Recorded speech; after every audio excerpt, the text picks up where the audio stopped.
found a lot of, with the new technology out with DNA and stuff. I did Ancestry.com and found another branch of my family, and I found out, there's branches here and there, and someone I've been talking to on the internet for years now didn't realize that his same last name is the maiden name of, my grandmother. We're more than likely related, and so I was like, wow, that's... So I'm still waiting on him to get a DNA test, but we're pretty sure. So, yeah, it is. So, you mind if I sit down and just chat? So, I thought I saw a guy out here earlier. Yes. Did. Okay. Oh, did he? We do it in shifts. Oh, okay. So this is your shift. Tuesday and Wednesday we start from 10 in the morning, 2-hour shifts, 10 to 12, 12 to 2, 2 to 4, and we're 4 to 6. Yeah. Oh, okay. And the same thing tomorrow. Okay. Oh, it'll be here tomorrow. Not us, but someone else will be here tomorrow. Okay. Yes. So okay. We have an assigned time we come. Okay. But you're welcome anytime, whoever it is. Oh yeah, I like talking to new people. Different people, nice. And having. Did you get a chance to talk to them earlier? No, I was too busy trying to get out of my microbiology class, get home, pick my son up, and then try and come back here. So I was like, So you're done with the classes? Yes, I am completely done for right now. And so, I told my wife, I said, hey, I'm just going to dedicate the next 30 minutes, to just having some nice conversation because I rarely get to nowadays. Yeah. So. Yeah, that's good. Yeah. So how are y'all doing today? We're doing good. It's Alfred, right? Yes, ma'am. Yes, ma'am. I am terrible with names. I'm glad you remembered mine. I'm terrible with names. I try to associate. I know someone with that name. Yeah, usually people just make the Batman jokes. They just remember me because Batman's butler is named Alfred, so they usually go for that. So that's fine, Yeah. I wanted to ask you, what was your purpose in recording? So I like having online conversations, and so over the last few years, I actually have a YouTube channel where I engage people from different faiths. Rarely do we get Jehovah's Witnesses, but it's usually Seventh-day Adventists. There's quite a few Catholics. There are what are they called? They have two branches. They follow the tulip. Calvinists. They're from the Reformed faith. I'm not sure how familiar you guys are with Calvinists, but there's a few Reformed denominations within there. So evidently people like me having my conversation with other folks of different faiths because oftentimes, especially in recently, a lot of younger folks who don't necessarily believe become quite belligerent to some of their peers. And so having an example of folks who are able to go out and have a conversation with folks with differing opinions and differing beliefs is somewhat refreshing. So I offer that to them instead of it being just showcase where someone's just being incredibly condescending, incredibly, belligerent to people just because they disagree with them. So, and that's why I'd ask you guys if you guys felt, okay with that. If you don't want me to, I can, shut it off, and that's not a big deal. So you're saying it's for YouTube? I used to do YouTube. I've kind of backed away. Right now I have some people on Facebook. Even my own mother actually enjoys listening to my conversations, and she is a believer. She is not a Jehovah's Witness, but she is a strong Christ believer, and so is my cousin, who's actually a campus officer here. He's, I think, a Seventh-day Adventist, yes. So having conversations with different folks is something that seems to be, I guess, entertaining and informative. So, rather than people rotting their brains watching Real Housewives or whatever, they can listen to, all right, well, here is what this group of people has to say, because since you all are afraid, and I say you all, some non-believers, are afraid to actually go up and speak to them, I'll do it. I will ask the hard questions, and I will have hard questions asked of me, so that, you see that these folks are just like everybody else. There's not anything, too peculiar. My level of peculiar would be Scientology. Just so I'm not sure if you're familiar with their beliefs. Yeah, they're out there. So that's kind of how I see it. Does that answer your question? Mm-hmm. Good. Okay. Because I want to be as open as honest as possible. I appreciate that. Mm-hmm. So last time when we talked, I think we left off with how God created the earth, what He used, and it was His Holy Spirit or His active force. Just like a carpenter would have certain tools to, make things. Right. And so, the Bible is just very, it just puts it in very simplistic terms, and He did it, the creative days. Each day He did something different in preparation for His last creation on the earth, which was man. And then He created humans. And His purpose was for them to inhabit the earth. And He put them in the Garden of Eden, but in time those boundaries were to extend where the whole earth would have been a whole Garden of Eden or paradise. If the fall hadn't happened. Yes. Yeah. Right. Yeah. Right. Right. And so that's that is the common narrative that I hear from many Christian denominations. The only difference that I've personally heard from a few is that, and this is actually not denomination specific, but some people, and I think I mentioned this last time, some take it as allegory and some take it as literal. And so one of the interesting things that I like to try and do is to find out, well, why do some Christians believe that this particular piece is the very beginning of almost everyone's Bible, beginning with Genesis? Why do some say this is literal and some say that it is allegory? And so I guess my question to you is, do you all take Genesis as literal word-for-word fact? Definitely. Okay. So, and that's like I said, that's not an uncommon position at all. So then, how do you feel?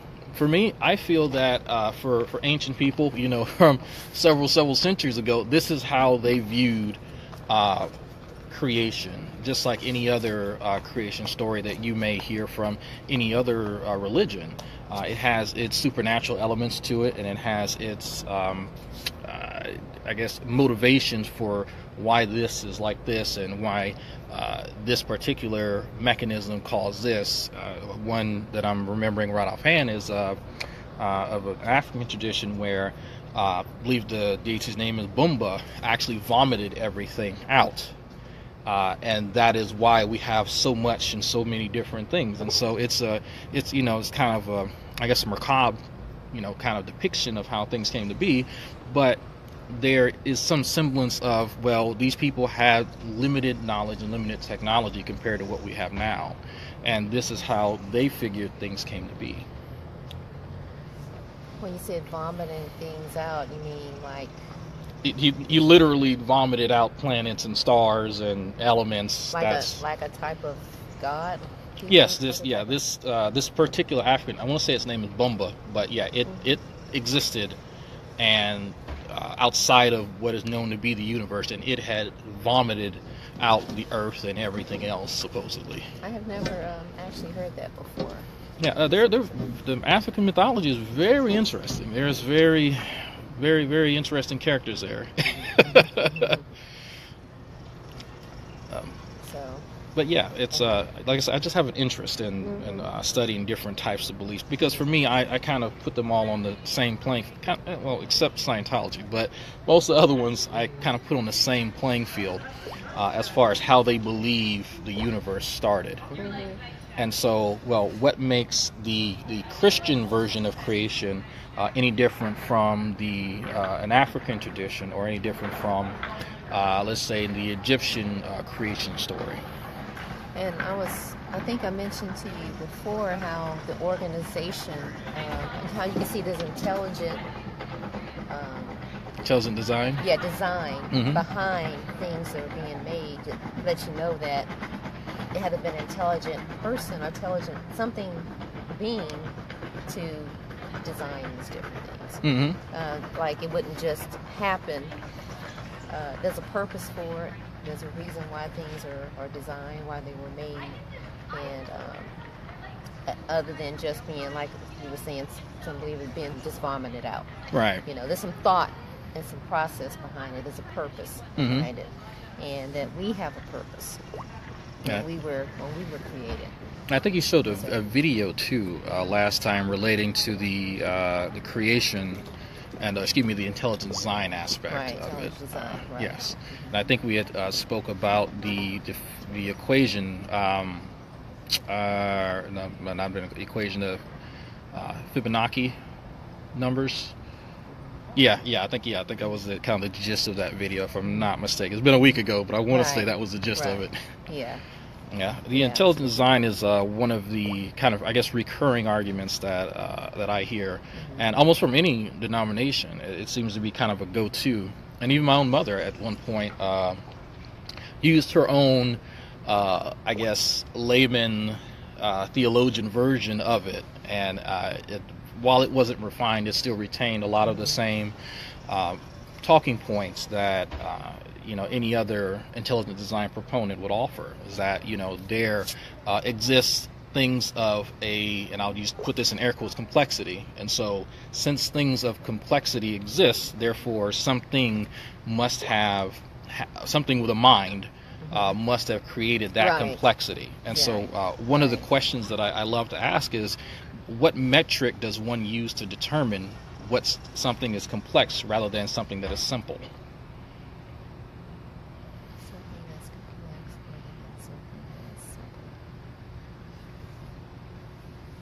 I think of just a simple illustrations is what I like to use. Yeah, sure. So, like a simple illustration, like for instance, if you're designing and building a house. Mm-hmm.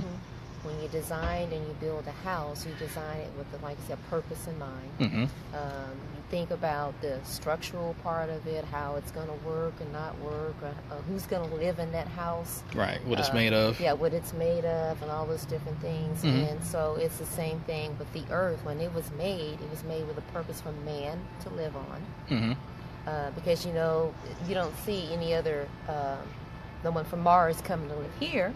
Mm-hmm. You see people are here. Right. And we all have the same blood flow. We all have, the mechanism in our bodies. We're designed the same way. Whether you're African American or whether you're Spanish or whether you're French or whatever, different color skins, we all have the same makeup. Right.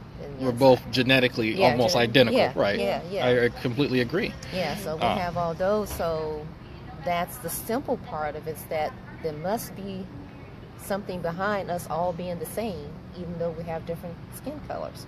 All in the inside. Why is that, Well, for me, it's more of a question of genetics rather than religion. I actually know why we have different skin color. I actually know the gene. Actually, it changes that, and it's actually quite remarkable. But it's so one of the things that you had mentioned earlier was that this Earth was designed in a way for humans to live, and the first thing that came to my mind is that most of the Earth's surface is covered with water. Most of the Earth's inhabitants would also be in that water besides us. And so if we were to say, well, the resources that exist here are for the utilization of humans, then most of those resources would be land-based or terrestrial rather than aquatic. Because even if we were to go, well, the water is there for us to drink, well, most of that water is ocean water with high salinity, and we would not be able to drink that. So I would then have to kind of question, well, how are we determining that this planet here is actually designed for human beings as they are now to exist? Because we're actually here. Yeah, I mean, well, there's lots of things here. There are things that live in hydrothermal vents, where nothing else can live.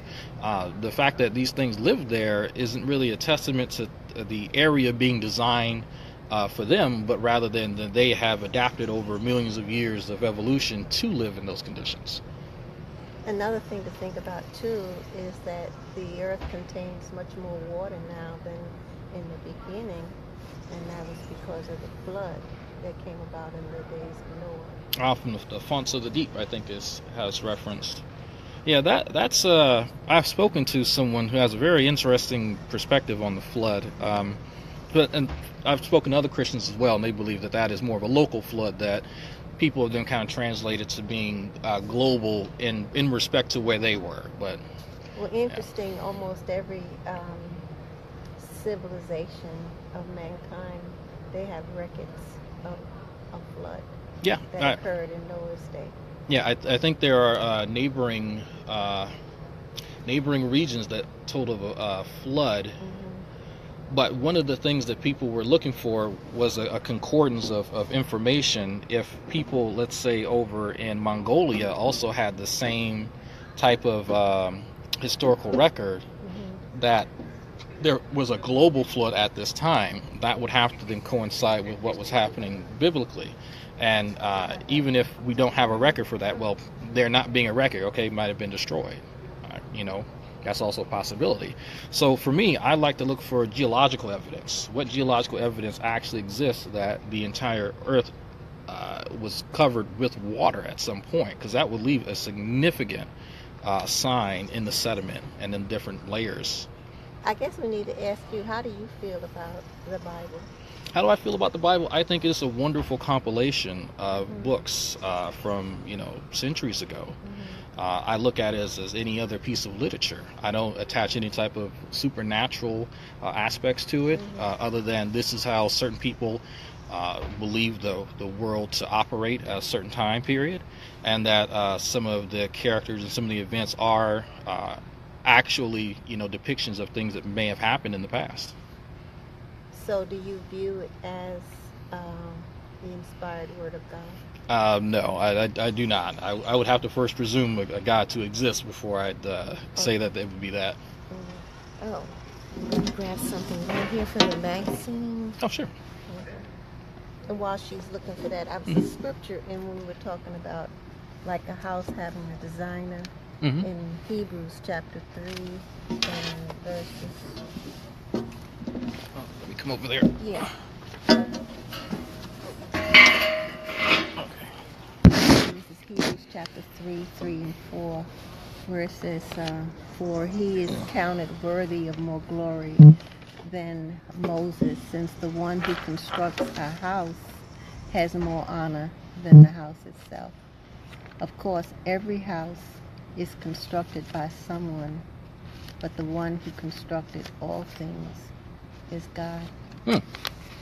It's pretty much setting up a hierarchy of God creating everything, and then from there, mm-hmm. other people creating things, and then that's, and like I said, that fits the narrative. I think that attention for me and some of my more theistic family members and friends is that they presume what they would refer to Jehovah as being what they call the prime mover, the uncaused cause, the first cause that started everything else. And so for me, I would have to say, well, what is the evidence other than a particular book proclaiming this to be the case? Where is the empirical evidence that something like this actually happened? I was going to say, when I know you're into the science aspect of a lot of things, mm-hmm. It says outdated or ahead of its time, speaking about the Bible and science. Oh, yeah, I think I read over this. It says, what is the shape of the earth? In ancient times, many people thought that the earth was flat. But in the 5th century BCE, Greek scientists suggest that it was a sphere. But long before that, in the 8th century BCE, the Bible writer Isaiah referred to the circle of the earth using a word that may also be rendered sphere. And if we go to the Bible itself, mm-hmm. in Isaiah chapter 40 and verse 22, it says, "There is one who dwells above the circle of the earth, and in its inhabitants are like grasshoppers. He is stretching out the heavens like a fine gauze, and he spreads them out like a tent to dwell in." So this showing, even when it comes to the earth, that man was thinking one thing, but in the Bible it had been there long time ago what the actual shape of the earth was at. Mm-hmm. And so it was now verified. The Bible verified exactly what man was trying to figure out and trying to see, the science part of it. Mm-hmm. And then also there's a part, it says what holds up the planets, such as our earth. That's a good question, right? Mm-hmm. So it says, try something right. Aristotle? Yeah, Aristotle taught that all the heavenly bodies were encased in crystalline spheres, each one nested tightly within the next, with the earth innermost. By the 18th century CE, scientists were accepting the idea that the stars and the planets might hang in a void. But in the book of Job, referring to the Bible now, of the 15th century BCE, we read that the Creator is suspending the earth upon nothing. So if we go to Job, chapter 26.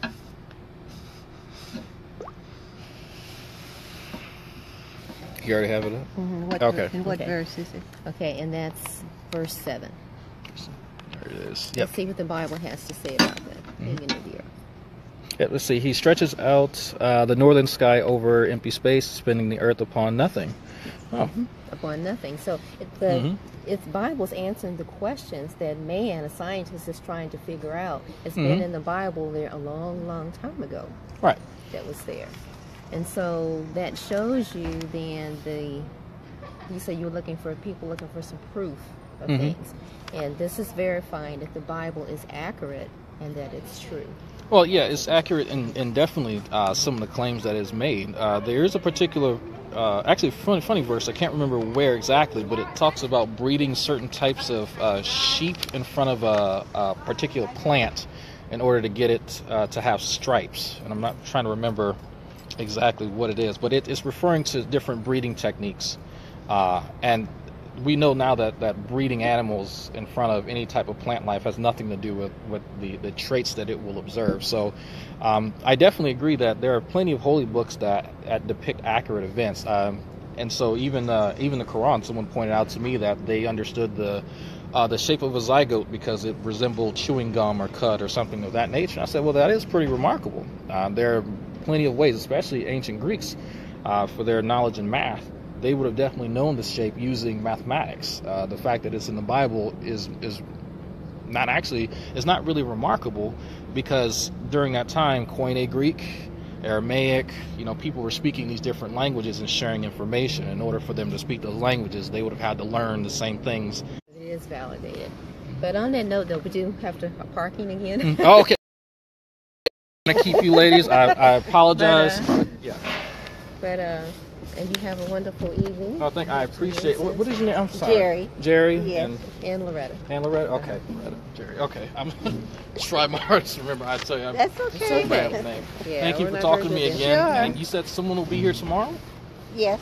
Okay. Be here tomorrow. Around what time? Or same? They start at 10 in the morning. It's 2-hour shifts from 10 to 12, 12 to 2, and 2 to 4. And 2 to 4. Okay. I don't know about 4 to 6 tomorrow, but those three somebody should be here. Well, I'll be in the lab until noon, and so as soon as I'm done with the lab, I'll probably be out here, and they'll be in this vicinity here. Okay. Yes. All right. Thank you. It's nice talking to you, ladies. Same here. Bye-bye. See you. All right.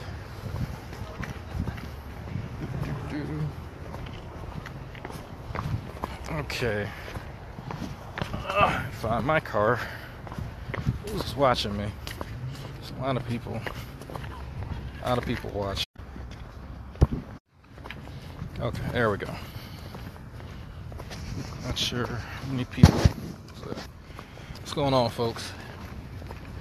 I'm probably going to end this and go live again if somebody wants to chat. It's a shorter conversation. I'm trying to get them have another ticket, so we had to end it a little early.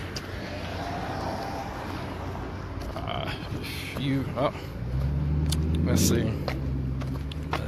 So Nate's saying they made me laugh about validating the Bible. Yeah.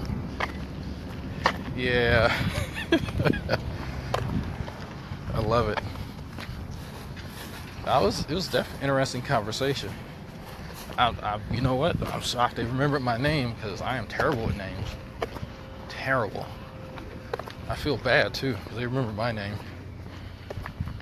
Jesus. I need to fix that. So, I think Delta 2 is where I park. Yeah, Delta 2. Oh, man.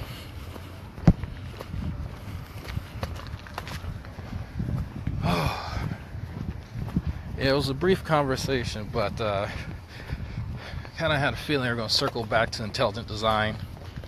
And I really don't have the heart to just go in and dismantle ID, but it's fun to play with. It's definitely fun to play with. I want to see where folks can take ID. You really can't. Trying to square that circle is pretty damn difficult. Oh yeah, I think they were talking about me. I think they were shocked as to how much of these apologetics that I actually know. I know a lot. I'm going to be pretty frank with them as far as, you know, my experience dealing with, I hear my car, my experience is dealing with people who dabble in proselytizing and apologetics. Because you don't often find people who are kind of prepared for, you know, certain angles and certain assertions. But you talk to some of these folks long enough, they say the same shit. It's either going to be ID, since it's going to be an appeal to the divine. Oh man, I'm going to appeal to ignorance. You know, you just kind of expect there's always going to be at least one or two intelligent design arguments. Always. And it never gets old. I'm just kidding. Yes, it does. So, but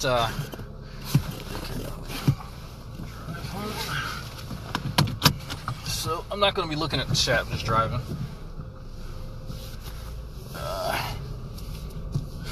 So.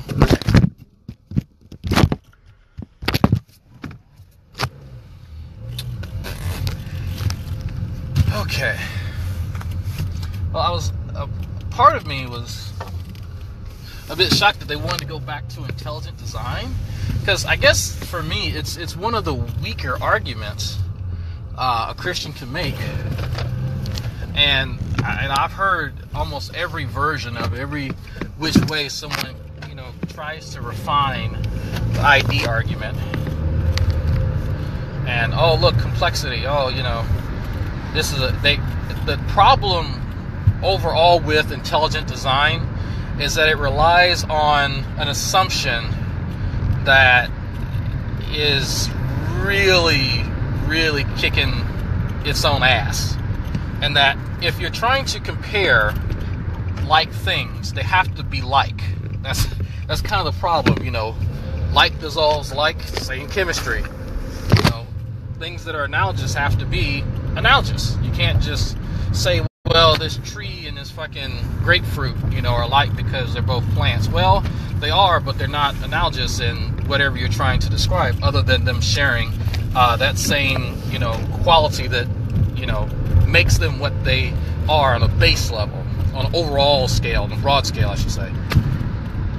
So if you're going to talk about, well, things look designed, well, what the hell does that mean? Something looks designed. Well, if I look at a tree, does a tree look designed? Is a rock designed? What is, if you're saying, well, this looks complex, well, okay, that doesn't really tell me anything other than I know the antonym to complex is simple. So what are simple things? Because if there's something that's simple, is that not also made by this creator deity that created everything? So if you're judging complexity of something as a marker for something being created, then by default that means that the things that are not complex were not made by that, because you can't say that they're both created, because then that takes away that demarcation. Then there's no way you can say, well, I spot complexity, because complexity becomes a useless fucking term at that point. And I guess that's kind of one of the more frustrating aspects that people don't realize when they try and employ some of these apologetics, because it doesn't do them any justice for the beliefs that they have, the strong faith that they have in this stuff. Because to me, if you have really strong faith about this, you have some really you're really up and believe this, you should do some thinking about a lot of these things instead of just parroting stuff that other people told you. Because there's a few times in there where, and you can kind of, I didn't have it on them, just not to be rude, but there was a few times where they paused. They had to actually think about what I was saying, and I wasn't, there were no gotcha questions. They were simply remarks about how they would actually determine some of the things that they were saying. And that kind of told me that they hadn't actually they had sat down and thought through their own beliefs and thought through some of these assertions. And that's probably one of the more annoying things that I find about people who, people who have the bullhorn and they're out there yelling at people, they need to repent, yada, yada, yada, yada, yada, whatever. They don't sit down and consider the fact that they may be wrong about their beliefs and that they need to genuinely take time to review them to see if they're accurate, to see if I could demonstrate this outside of myself, not just profess it to be so. Okay. Let me sit out here. Ugh. Talk a little bit better. There we go. Okay. So, yeah. The thing that many fundamentalist Christians, many evangelicals get wrong is that they assume that because they believe something strongly, that other people will see that and they will latch on to that, and that their low bar for believing whatever these beliefs are is going to be met with the same low bar for whoever it is that they come across. And that's why I kind of slowly but surely incorporate a bit of my epistemology into the conversation so that they see that I don't have this low bar for belief. I'm not going to simply say, well, I don't know something, therefore some magical guy in the sky did it. That's not going to happen. I have just a little bit higher standard than that. If I'm going to take on beliefs, especially ones that are going to fundamentally change, who I am as a person and how I interact with other people and everything. When you take on religious beliefs sincerely, it is supposed to be a transformative process. And for me to actually conduct that, I would need to be damn sure that I am positive and not just I feel so. It has very little to do with my credulity. It has more so to do with the amount of evidence, the preponderance of evidence that is available for me to accept these as truths. And people downplay the value of having valid evidence for a particular claim. One of the things that they kept bringing up was that, this looks designed. And so when I said, well, what is your metric for that? I probably should not have used the word metric. I probably should have said, well, what is the standard for what is complex and simple? And thinking back, I probably should have followed this up with, well, if you can show that something is complex in this world and that something is simple, does that not mean that the things that are not complex, i.e. simple, were not created by this deity? The logic follows. So I shouldn't have to break down a freaking syllogism for folks, but it does come down to there's a clear rationale that is not being utilized here in the case of this scenario here not fitting within their really rigid paradigm, and that being the things of simple nature existing and not complex. But I'll probably follow that up a bit later because I did not want to press them too much on any of these interactions. once I feel a bit more comfortable, once I start figuring out more so what some of their trigger words are. What's going on, Jacqueline? I see you, Nate. I noticed they were used word, how do you feel? Yeah, and I did catch on to that. That's one of the things I noticed. Well, how do you feel about it? How I like, and that's something that I've learned over the years, especially dealing with many apologists, is that they're more so concerned with your personal credulity over having actual evidence. And so if I remove my feelings about something, I say it doesn't matter how I feel about the sky being blue. The fact is that, you know, we can do some tests. We can set up a metric to determine what color the sky is. That takes away that ability to play on people's emotions and to play on people's credulity.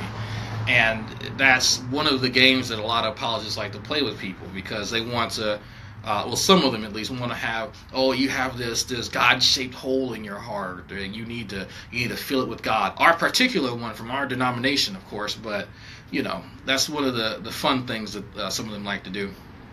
But it's if you notice that early on, you can diffuse that instantly. Evidently, I had said something about probably a third of the way in the conversation, and they had both. They started. They reached for they're not iPads. They're Samsung notebooks of some type. I'm just going to call them iPads.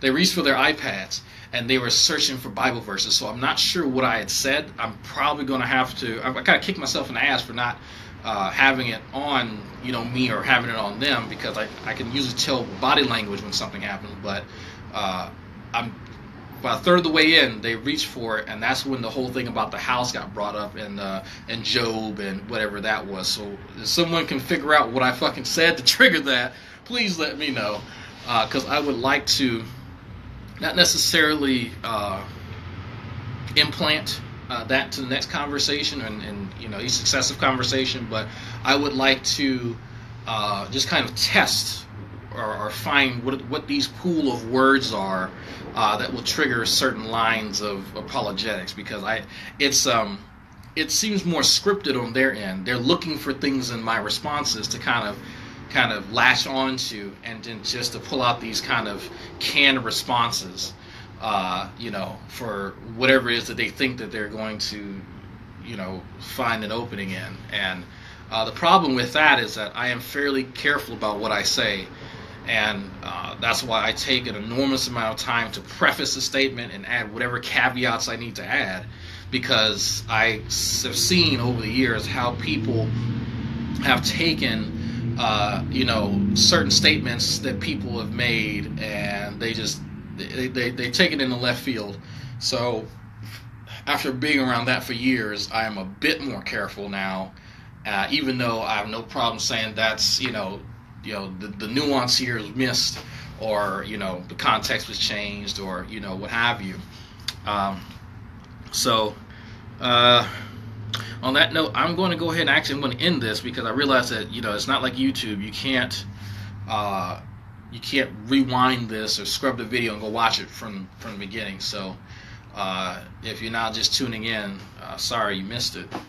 It was a very short conversation. We had about 12 minutes left, but it's some older ladies, and I gotta listen to the video too. I just forgot their names again. God damn it. I really forgot their names again. Oh god, it's gonna take me a while, but I'm gonna, in the video, if you want to have a conversation with me about it, I'll go live again. But I think I'm gonna find a way to upload this to YouTube, so people on YouTube can hear my conversation with these ladies. Again, I'm not trying to do street epistemology on these ladies, at least not yet. I am probably going to tag Arn Raw, just to infuriate him, honestly. But I'll probably tag him just to get his thoughts on it, and probably tag Lalandra too, because I think Lalandra will appreciate my approach. Lalandra understands. She's in my corner. So I know it's a bit of a contrast, because people for some reason see me as very confrontational, but I would rather just have the conversation, let it flow organically, even though I have a bit of an arsenal when it comes to offering counter apologetics. It's not always needed. Sometimes it's just best to follow along with the flow of their chart or script or whatever it is that they think that they're going to use. But I'm pretty sure eventually they'll figure out that the script doesn't work on me. It's not going to work on me, and that they're going to actually have to sit down and really think about some of these apologetics before they try and employ them on me. Because if you have to pause in the middle of the conversation to really think about a qualifying question I'm asking about your assertion, then you probably have not thought about it enough. That's not to say that if someone makes you pause, and think about another aspect of something that they got you. No, the things that I was asking, they weren't remarkable. They weren't something just so completely out of the box that you have to be some transcendent genius to come up with. It's very basic things. Like if you're telling me something is complex, how do you know it's complex? That's literally the type of questions I'm asking. If you can't give me at least some standard, like giving me an example is cool, but I would like what the actual standard is. And there's a difference between explaining something to someone and giving someone an example of it. Those are two different things. And I'll accept the latter, but I much prefer the former, because the former tells me that you've done your homework. If you've not done your homework, then running a script on me is probably not going to work out for you, not at least the way you think it is. So on that note, folks, I'm going to end this. Please give me your feedback. I'll always look for constructive criticism. Even folks who just want to fling shit, that's fine too. So on that note, folks, see you.